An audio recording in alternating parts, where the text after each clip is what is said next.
Hey everyone, welcome back to another episode of Journey to an ESOP and Beyond. I'm your host today, Makenzie Wirth, and today I'd like to start with something that probably seems like it has absolutely nothing to do with employee ownership, or at least it doesn't seem like it does. As you know, we always tie it in. A question for our listeners is, have you ever heard of the Mandela effect? It's a phenomenon where large groups of people confidently remember something that never actually happened, or they remember it differently than reality. Some common ones are Darth Vader's quote. A famous quote from Star Wars is often remembered as Luke, I am your father. That's actually not the line. Or you may think of the song We Are the Champions by Queen, and everyone likes to say that the song ends with the line, We are the champions of the world, but really it just ends with We are the champions. Our memories are funny. We don't actually remember facts. We remember stories. And when enough people tell the same story, it starts to feel like the truth. I think we all can resonate with that. And that had me thinking about ESOPs. And after working with business owners, we've realized that most owners don't come into the ESOP process completely uninformed. They come in with what we're going to call remembered knowledge. They've talked to another business owner, they've heard something from their CPA or their financial advisor, they've read an article, someone at a conference told them a story one time, and over time, those pieces become certainty. The problem is that many of those facts aren't actually facts. They're stories from someone else's transaction. And today we're going to separate three different things. First, what everyone seems to remember about ESOPs. Second, what your specific transaction actually determines. And then third, the truths you discovered during an ESOP process that you simply can't unsee afterwards. So let's start with the stories that almost everyone has heard. The ESOP Mandela effect, we'll call it. I'd say one we hear often is you have to sell your company for less than what it's worth. So let's uncover this a little bit and think, why do people believe that? Why is that a common misconception on ESOP transactions? I think the key thing to point out here is that there's a difference between a valuation ceiling, quote unquote, versus a discount. In an ESOP transaction, you have to transact at fair market value. The ESOP transaction process is governed by the Department of Labor, so there are rules in place that must be followed or standards in place, and one of which is that the ESOP cannot pay for the stock more than fair market value. This could differ than what you would be receiving in another type of transaction, let's say from a strategic or from a financial buyer. However, it doesn't always mean that it is going to be lower than those options, and it definitely doesn't mean that you're selling your company for less than what it's worth. But going back to the Mandela effect, people remember that less than what it's worth or less than other options. But really, the rule in ESOP transactions is fair market value. You cannot sell it for more than fair market value. Another myth that we often hear or that we have questions on when we speak to clients is that in an ESOP, employees own and run the company. There are different nuances to ESOPs in terms of governance and management and responsibilities among the various parties. But the fact that employees own and run the company is not true at all. Employees do not directly own the stock ever. They only receive beneficial interest. There is a difference between that and employees owning and running the company.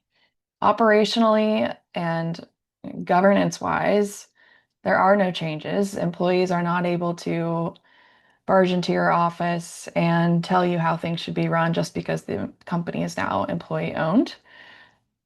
Governance stays the same aside from what a trustee may require or ask for as part of the transaction, depending on how much you're selling to the ESOP. And the only intent with that is to ensure that the employees are protected and that someone is representing them. However, employees never truly or directly own the stock. They only receive the beneficial ownership through their retirement plan. And by no means are they running the company the day after the transaction closes. Governance and management essentially stay the same, aside from the governance nuances that come with being an ESOP. Another myth we hear is that the owner has to finance the entire transaction. It is all seller financed. That's one thing that's also not true. We often see most times that the seller finances the entire transaction. However, that is not the only option. You may invite a bank into the picture so that the seller can receive liquidity up front, and a portion of their transaction proceeds may be financed by a bank, and the other portion may be financed by the seller. There's other options as well with private creditors that can provide liquidity up front, and in that case, there could be a scenario where none of it is seller financed. And finally, another myth we hear is regarding the owner staying on or leaving immediately and what that transition looks like. There is plenty of flexibility in the transition. There are no rules as to whether the owner slash seller has to leave immediately or has to stay on. And we'll peel that back a little bit more as we move on to our next segment here, which is one word that comes up with these Mandela effect myths, we'll call them, is always. When you hear people say an ESOP is always XYZ, you should immediately become skeptical. Not all ESOPs are the same. We like to joke that when you see one ESOP, you've seen one ESOPs, because every transaction is different. You may have two companies that have the same revenue, the same EBITDA. However, company A has recurring revenue, has a large management team, and diversified customers. Whereas company B is maybe has more cyclical revenue, is more founder dependent. Maybe it has a lot of customer concentration. And again, even though they have the same revenue and the same EBITDA, that's a completely different transaction. Going back to my point about the owner's transition, staying on or leaving, goes back to this point. Well, it depends. Does the company currently operate where everyone is essentially dependent on the owner, or the business wouldn't perform at the levels it has been if the owner left tomorrow? Or do they have good management depth and they have leaders that they've been developing and people that are lined up to take over roles that the owner can easily transition out, and maybe it's not tomorrow, but maybe it's within a year. It depends on the circumstances in the situation that each company at hand has. So instead of thinking of it as, can an ESOP do this? Maybe ask, can this specific ESOP do this? Our third segment is what the process reveals that you simply can't forget. Even if you ultimately decide that an ESOP isn't the right exit strategy, going through the evaluation often changes how you think about your company forever. One revelation is that revenue is not value. You could have the best years in terms of revenue. However, that does not mean that your value immediately jumps up. What value focuses on and what really drives value is your EBITDA and your EBITDA margins. The top line is only one part of that piece.